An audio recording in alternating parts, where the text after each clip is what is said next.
Ah, ça pète, ça pète! On est presque à la fin, donc on met les grands moyens, enfin ça dépend à quel moment, et on appuie la tension dramatique autour de l'assaut de Zarez. C'est un truc qui fait que ça remonte un petit peu dans mon estime le traitement du personnage, même si avant, qu'on se comprenne bien, oui, c'est super mal géré à de nombreux moments, même là c'est un peu mal géré, on est totalement d'accord, hein. C'est très discutable sur beaucoup de points, mais au moins, quand je vois cette espèce d'assaut où il s'en prend à tout le monde, où il représente une menace qu'il faut gérer sur tout un épisode ennemi, hein, parce que bon, c'est pas tout à fait géré, même s'il semblerait... Mais la conclusion est un peu discutable, faut voir comment ça sera géré dans l'épisode final. C'était cool, c'était cool de voir un épisode dédié à ça, en fait. Dédié au grand méchant qui revient pour faire chier le monde alors que tout semble se calmer. Hein, à nouveau, ça aurait pu être mieux amené, hein, comme d'habitude, mais j'apprécie beaucoup l'idée et l'exécution, dira-t-on que c'est discutable, mais pas trop au point de me dégoûter de l'épisode. Hein, même s'il va y avoir des trucs à redire, hein, c'est sûr. Hein. C'est pas génial, hein. Cet épisode il est juste correct pour moi, mais le côté intense de l'action me plaît. Donc, il y a Zarès qui vient de s'échapper de la guerra pour une raison qui m'échappe un petit peu une fois de plus. Je veux dire, il était en surnombre, il pouvait facilement se débarrasser d'un ou deux soldats en plus. Voilà, mais bon, c'est pas grave. Hein. La Guerra qui a donc été mordue par une vipère et donc elle est empoisonnée par son venin. On n'a pas de remède pour ça à l'époque. Donc ça a l'air d'être compliqué. C'est vrai que quand on y pense, c'est compliqué. Je sais pas, un serpent qui sort de nulle part et qui mord un de nos protagonistes. J'appelle pas ça une espèce d'ultra tension bien menée dans l'absolu. Hein. Je veux dire, ça va, ça peut être fort comme ça, vu comme une petite péripétie, mais c'est censé être un des grands moments pivots, un des grands drames pivots de fin qu'il faut empêcher. Et c'est, je sais pas, on aurait pu trouver un peu mieux qu'un serpent qui sort de nulle part. Non, enfin bref. Et je sais pas pour dire qu'il n'y a pas de serpents en Afrique, évidemment. D'ailleurs, on a tout un documentaire sur les serpents à la fin, donc oui, on appuie que les serpents, c'est un peu courant là-bas, mais c'est juste histoire de... C'est un serpent qui surgit comme ça qu'on n'a jamais vu avant, c'est... Et je veux dire, ça me rappelle ce qui était fait dans la saison 2, ça me semble, où il y avait quelqu'un qui avait mis un serpent dans la chambre d'Esteban et Tao.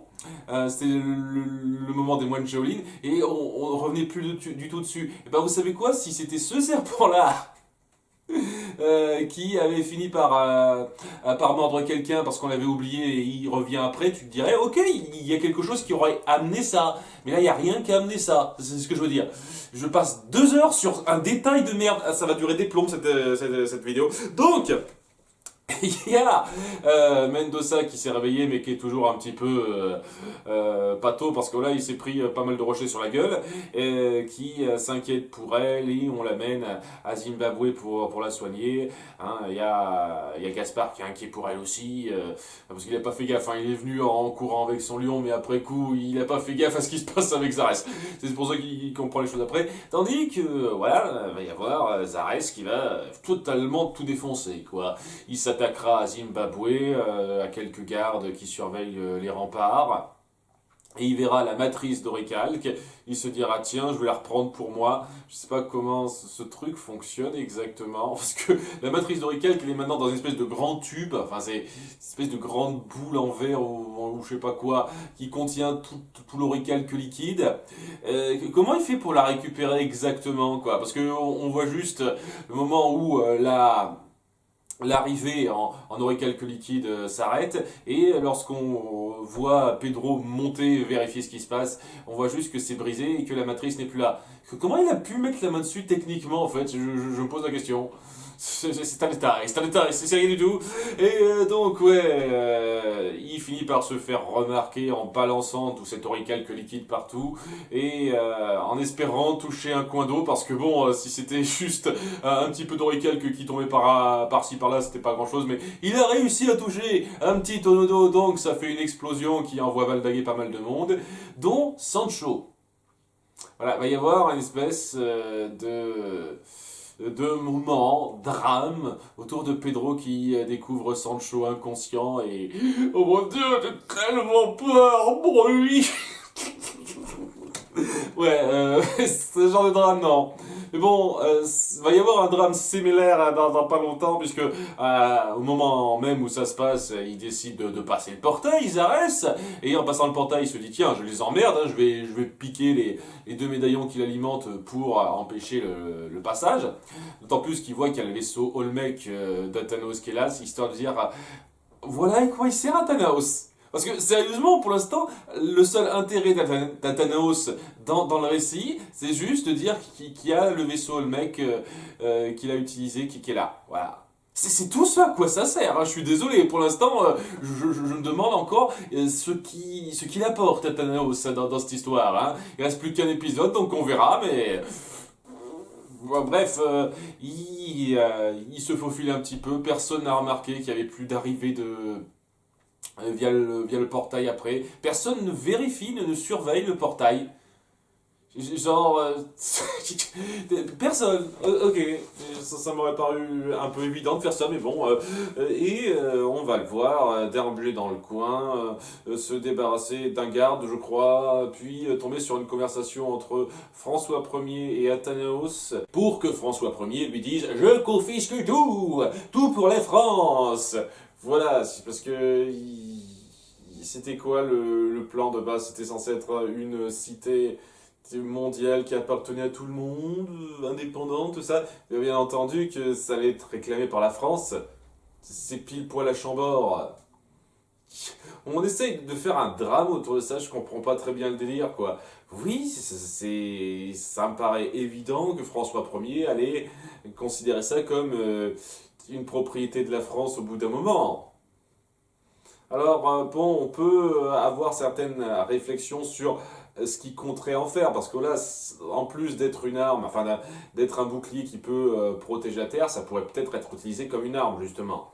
Il y aurait une réflexion à faire là-dessus, mais il reste qu'un épisode après ça, donc je pense pas que ça va aller très loin, ce truc-là.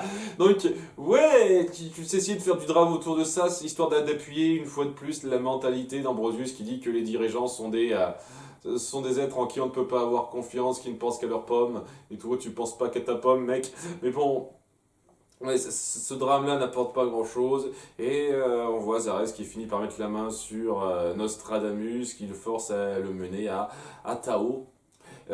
Et donc, en se rendant donc à cette base de Cité d'Or, il finit par comprendre un petit peu ce qui se passe. Il y a Tao qui dit, écoutez, il y a une météorite qui va s'abattre sur la Terre. Ce serait bien de mettre de côté nos différends, ils devraient ensemble. Et Ambrosius se dit, ouais, je vois que tu mens un petit peu, Tao. Hein. J'ai pas l'impression que t'as particulièrement envie de faire ça. Je crois pas, d'autant plus que oui, il est en mode, j'en ai un peu rien à foutre de tout le monde là. Hein. Oui, il est en mode, tout le monde m'a trahi, j'emmerde le monde. Donc il se dit, ok, je vais juste prendre les objets Muin Atlante pour moi. Pour me protéger moi-même, je sais pas exactement comment, et j'emmerde le monde. En gros, c'est son truc, hein, en disant, ouais, j'ai entendu François Ier dire qu'il voulait confisquer la Cité d'Or, c'est horrible, hein, tu trouves pas, hein, les rois sont des connards à qui on ne peut pas faire confiance, et je l'ai toujours dit, ok, je m'en fous de ça. Le truc qui est important avec toi, c'est que t'en as plus rien à foutre du monde, et que tu veux tout pour ta pomme, mais totalement maintenant. Et ça, je peux bien le comprendre, mais c'est une fois de plus le délire de François Ier, j'ai pas compris. Hein, j'ai vraiment pas compris. Donc, il finit par forcer Tao à lui donner les objets qu'il avait collectés. Donc, en plus de la matrice qu'il a déjà prise, la pierre d'Ophir. Il appelle toujours la pierre philosophale, mais il a toujours pas lâché cette idée, parce que bon, c'est toujours pas une pierre philosophale, même si techniquement, d'après ce qu'on a vu lors de son retour, ça lui a permis de se guérir. Ce qui jouera sans doute un rôle sur la fin, hein, s'ils ont fait gaffe à ça, mais je dis ça, j'insiste bien sur le si, hein, parce que on y viendra. En tout cas, voilà, il finit par forcer Tao à lui donner ça en s'attaquant à Pichu. Oui, parce que Pichu lui fonce dessus et il le balaye d'un revers de la main et Tao dit « Oh, mais vous êtes un monstre !» Waouh! Ouais, j'ai trop peur pour Pichu, dites donc, hein. Vous faites pareil avec Sancho, j'ai trop peur pour ces deux-là. Oh, oh, oh, oh. Waouh! Oh, j'étais tellement de la peine pour eux. Oh, j'espère qu'ils vont survivre. Ça fait, je sais pas combien de fois qu'on voit Pichou être en danger de mort, qu'on a de la peine pour lui. Au bout d'un moment, ça va, je vous jure. Hein. D'autant plus que, alors qu'il perd un peu conscience à cause de la blessure, enfin du coup que lui a infligé Ambrosius, il dit ah merde! Je suis censé trouver ça triste. Il arrête pas de dire ça, je veux dire, tu dis ça, ok, crève, connard, crève. Donc, ouais, suite à ça, Tao se dit, ah, vous êtes allé trop loin, je vous déteste, je ne veux plus, je ne vous suivrai jamais. J'aurais peut-être considéré ça avant, mais vous avez fait du mal à Pichou, non, c'est bon. Et ouais, enfin bref, on s'en fout de toute façon parce que il forcera Tao à faire ça de toute façon et il le prendra même en otage en ayant ses objets avec lui. Et parallèlement, on va donc suivre Esteban et Zia qui rentreront au village et de Zimbabwe et se rendront compte que c'est le bordel. Hein. Zarès a attaqué, le portail est fermé, Lagira et Sancho sont mal en point. Mais tout va mal, tout va mal. Hein, c'était une bonne chose que vous ayez fait ce voyage jusqu'à notre village de merde pour vous rendre compte que quelque chose n'allait pas et qu'il y aurait un problème parce que ça n'a absolument rien arrangé du tout.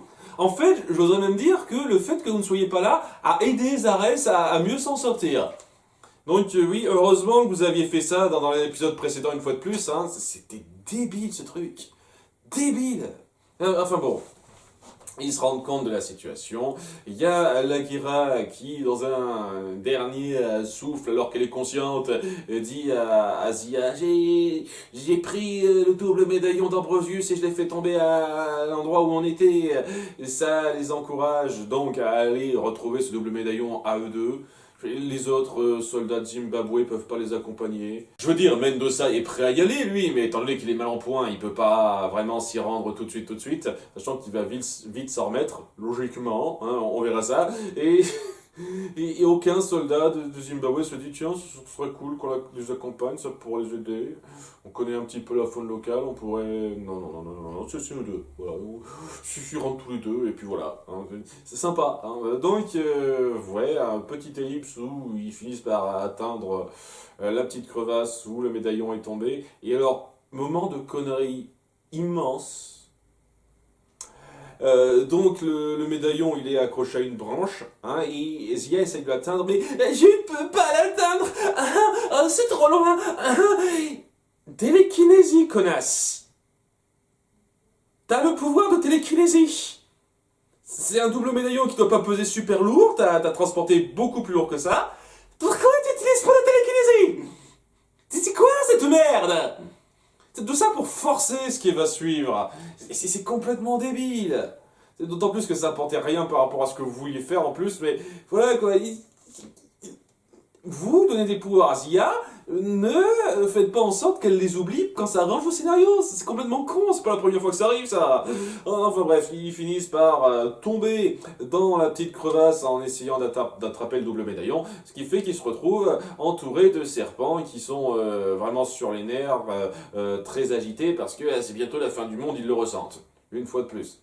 Ah ça c'est un truc, hein, ouais, quand on est un animal sauvage, on ressent la venue d'une météorite qui va s'abattre sur Terre. C'est complètement con pour moi, c'est ridicule, mais bon, hein, apparemment, les animaux ont cette conscience à part de la nôtre.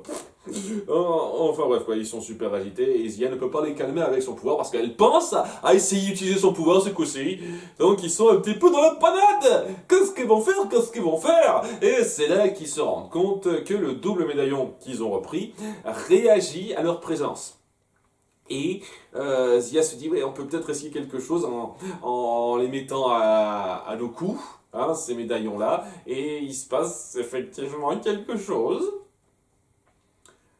Il se téléporte à une espèce de représentation dans un autre royaume, notre réalité, un autre truc comme ça, des 7 cités d'or, ou des 6 tout du moins, peut-être la 7ème, là je l'ai pas vu. Voilà, ils sont dans une espèce d'espace où ils ont atterri à l'intérieur d'une cité d'or, et il y a les autres cités qui flottent juste à côté. Et dans la cité d'or dans laquelle ils sont atterris, enfin l'autre représentation de la cité d'or, il y a d'autres passages de téléportation, d'autres Stargates, qui leur permettraient d'aller à différents endroits. What? Qu'est-ce... Quoi? Qu'est-ce que vous me balancez là? C'est quoi cette connerie mystique magico truc muche qui sort de nulle part? Ok. D'accord, ils ont atterri dans une...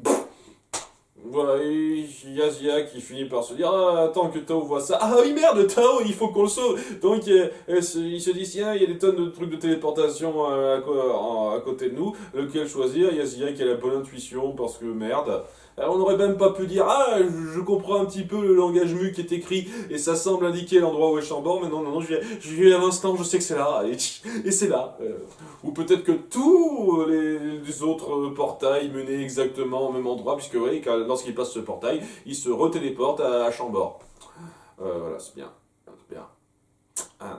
Sachant qu'il n'y a pas que ça, puisque au moment précis où il passe le portail, il y a un vieux sage qui passe, qui dit oh, mais qu'est-ce que c'est que ça? Et ils n'ont pas trop le temps de réagir, puisqu'il passe à ce moment-là. Ils disent mais qu'est-ce que c'était que ça? Il ressemblait à un des Nakal qui était autour de Ranaori avant, qu'est-ce que ça veut dire, tout ça. Et qu'est-ce que vous me balancez là? Je comprends pas.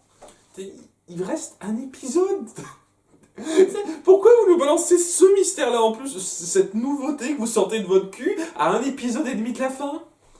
C'est quoi le but? C'est complètement débile ça. C'est le truc le plus grossier de cet épisode facile. Hein. Et honnêtement, ça rabaisse pas mal. Parce que c'est complètement naze. C'est complètement naze. Enfin bref, ils arrivent à Chambord. Hein, ils réactivent le portail en utilisant le double médaillon.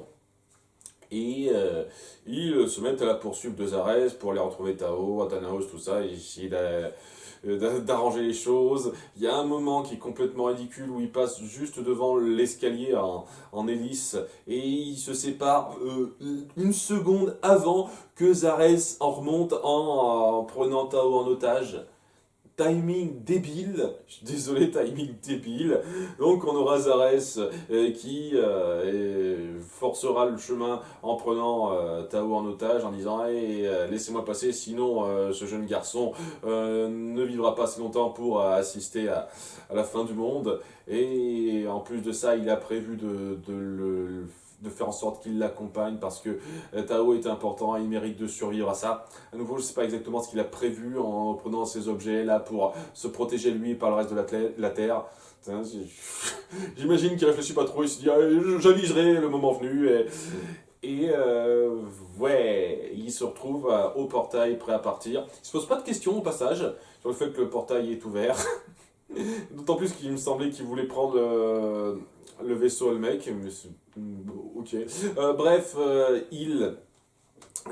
il s'apprête à partir, mais c'est là que Esteban, dans une salle du château, voit donc ce qui se passe. Et juste à côté, ça tombe super bien, il y a une couronne de télékinésie qui tombe à point nommé. Mais voilà, elle se trouve là pour bien ranger le scénario. Qu'est-ce qu'elle fout là? Mais peut-être que c'est la couronne qu'on a essayé avant qui marchait pas trop dans l'épisode précédent, mais ça marche mieux avec Esteban ou une connerie comme ça. Honnêtement, je sais pas trop, c'est quand même une grosse chatte que ce soit là. Et étant donné que Zia apparemment a totalement oublié son pouvoir de télékinésie naturelle, parce que voilà, elle a totalement oublié, elle assiste à ça en disant ouais, il fait quoi? C'est Esteban qui sauve la situation en forçant Ambrosius à faire des mouvements qu'il veut pas, il lâche Tao, il récupère la pierre comme ça, et après coup, il va plus utiliser sa couronne, Esteban. Voilà, il aura énervé Zarès, il va se barrer, puis sa couronne, il l'a plus sur lui, il s'en sert plus. Alors que bon, on a vu qu'il pouvait s'en servir pour forcer le mouvement de Zarès, il n'aurait pas pu garder ça, continuer, essayer de le maintenir immobile. Limite, vous auriez pu vous mettre de concert pour le maintenir immobile, ça aurait été acceptable comme façon de le gérer après, quoi. Non, non, Esteban doit se barrer face à un Zarès encore plus énervé. Et alors qu'il est sur le point de se faire avoir, c'est Mendoza qui apparaît dans le moment le plus mal branlé en termes de mise en scène de cet épisode, un des plus mal fichus, je trouve, même de toute la série. Parce que, voilà, il y a Mendoza qui le traite de lâche, un petit qui se croit grand, qui se force à être grand en utilisant des artifices, tout ça, hein, c'est bien les attaques sur la taille, mec. Mais bon, ouais, il vient te battre, je t'attends. Et ouais, il se laisse faire, et c'est un montage mal foutu, atroce, quoi. Genre, il se prend un coup, et puis après, on passe à un autre. C'est des effets de speedline et de. Le montage est naze. Je sais pas comment décrire ça, mais le montage est totalement naze, quoi. C'est juste Mendoza qui arrête pas de se faire valdinguer d'un coin à l'autre, et ça donne l'impression qu'il attire un peu Ambrosius là où il veut qu'il soit. En gros, en se laissant faire bêtement. Pourquoi il fallait que ce soit Mendoza au passage? Enfin, j'imagine que étant donné qu'il y a un espèce de passif entre eux, c'est normal qu'il voudrait s'attaquer particulièrement Mendoza. Et le plan de Mendoza, c'est d'attirer Zarès, particulièrement à un endroit, à l'entrée de Chambord, où il y aurait Gaspard et Pedro qui lui balanceraient des tonnes de cylindres d'oricalque sur la gueule pour l'assommer. C'est ça son plan. Et j'ose espérer que c'est pas la fin parce qu'on nous fait une espèce de suspense. Vite, il faut lui enlever sa combinaison avant qu'il récupère. Et c'est la fin de l'épisode et c'est pas génial ça. Autant le reste de l'action était super autour d'Ambrosius, autant cette dernière minute c'était bof, bof. Enfin bon, en dépit de tous les moments grossiers qui sont une chose courante dans la série, même là ça commence à devenir courant que je dis ça, que c'est chose courante dans la série. En dépit de ces éléments grossiers et du passage complètement ridicule sur la téléportation et tout, j'ai vraiment pas compris ça. Hein. Téléportation dans cette espèce de coin éthéré où il y a je sais pas si c'est le passé, ils sont téléportés dans le passé, c'est quoi cette connerie? C'est ce truc-là qui ramasse cet épisode. Je ne peux pas nier que j'ai apprécié l'action autour de Zarès, la tension qu'il crée, et ça suffit à sauver un petit peu la chose. Voilà, on sent que c'est quelqu'un qui est dans ses derniers retranchements, qui a décidé d'envoyer chier le monde, et ouais, à cet égard-là, il représente une menace tout à fait satisfaisante. Dans ces moments où il s'en prend à tout le monde, où il arrive à Tao, où on montre qu'il a quand même une certaine affection, au moins intellectuelle, envers Tao, en disant qu'il mérite encore de survivre. En dépit de tout ce qui se passe, il y a toujours ce petit lien qui ressent envers lui que je peux pas nier. C'est toujours intéressant de montrer que vous n'oubliez pas ça, qu'il y a un lien un petit peu spécial entre Ambrosius et Tao et que c'est pas juste de la pure de la pure haine entre eux, quoi. Il y a un petit quelque chose que j'aime bien. Voilà, ça me plaît bien. Le reste, c'est très très moyen. Et ouais, la mise en scène aurait mérité une de fête comme d'habitude. Mais j'ai un peu apprécié ça. Et le fait qu'on essaye de terminer cette série sur un bang, un combat de ce genre-là, je trouve ça sympathique, quoi. Rien que cet épisode, en termes de temps alloué à ça et d'importance réelle qui se ressent, j'ai été un peu plus pris que par le combat final contre les Olmecs à la fin de la saison 1. Même si je vais pas nier une seule seconde, c'était quand même mieux mis en scène, mieux amené dans la saison 1, hein. Hein, pour le peu que ça signifiait, une fois de plus, en ce qui me concerne, mais je préfère la signification derrière la dernière acte d'Ambrosius, sa dernière attaque, en fait, que celle des Olmecs qui sont des gros méchants pas beaux, dont les ambitions n'ont pas été bien rendues par la VF, quoi. Ce genre de choses, ça me marque plus, je pense. Hein, c'est pas pour dire une seule seconde que l'épisode final de la saison 1 est moins bon que celui-là, hein, clairement pas, mais c'est juste pour dire que voilà, ce que ça lance, ça me parle un peu plus. Donc ça suffit à rattraper les merdes qu'il y a là-dedans. Mais ouais, c'est pas non plus sensationnel, quoi. Et le fait est qu'avec tout ce qui reste, je suis sûr à 99% maintenant que ça va être rushé la fin. Voilà, ça va être totalement rushé. J'essaye de me faire une petite idée, mais ça va être un truc du genre: Ah, Ambrosius se réveille rapidement, on finit par le battre. Ça va prendre quelques minutes de plus. Et puis après, il va y avoir la météorite qui arrive, on va faire une ellipse, c'est fini d'être construit pile à temps, la météorite arrive, on sauve tout le monde. Et ouais, j'imagine que la cité, septième cité va se résorber, donc François Ier l'aura dans le cul. Il dit: Ah non, je peux plus confisquer ça, je peux plus l'avoir pour moi, merde! Et ouais, tout le monde aura sa petite vie dans son coin.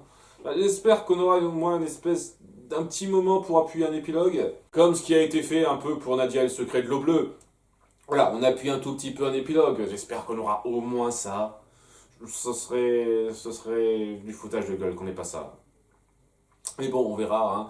Avec tout ce qui reste à traiter, j'ai vraiment, vraiment peur que ce soit pas satisfaisant. Sachant que je comprends aisément les gens qui n'aiment pas depuis quelque temps, hein.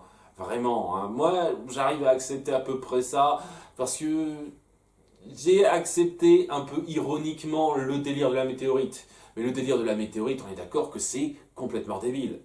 Et que si ça vous énerve, donc je comprends à 100%, hein. Alors moi, j'ai préféré en rire parce que je trouve ça ridicule, mais si ça vous énerve, voilà, vous avez 100% raison, hein, en ce qui me concerne. Donc voilà, ça repose pas mal ces derniers épisodes sur le fait qu'on accepte ou non le principe de créer une cité pour enrayer une menace de météorite qui va tomber sur Terre. Et moi, ça me fait rire. J'arrive vaguement à accepter ça dans la narration, mais ça peut tout niquer pour énormément de gens et je comprends aisément pourquoi. Donc, ouais. Est-ce que cette partie-là sera traitée de façon satisfaisante? Est-ce qu'il y aura une bonne conclusion? Est-ce qu'on ira pour l'épisode final? Et je vous donne rendez-vous pour ma réaction à chaud à cet épisode final demain, vendredi 19, si je ne m'abuse, à 21h. J'espère que vous serez nombreux à y assister. Ça va être la fin d'une série que j'ai entamée il y a des lustres, donc ça va être un petit peu un événement. Merci de suivre et soyez là au rendez-vous. Bye!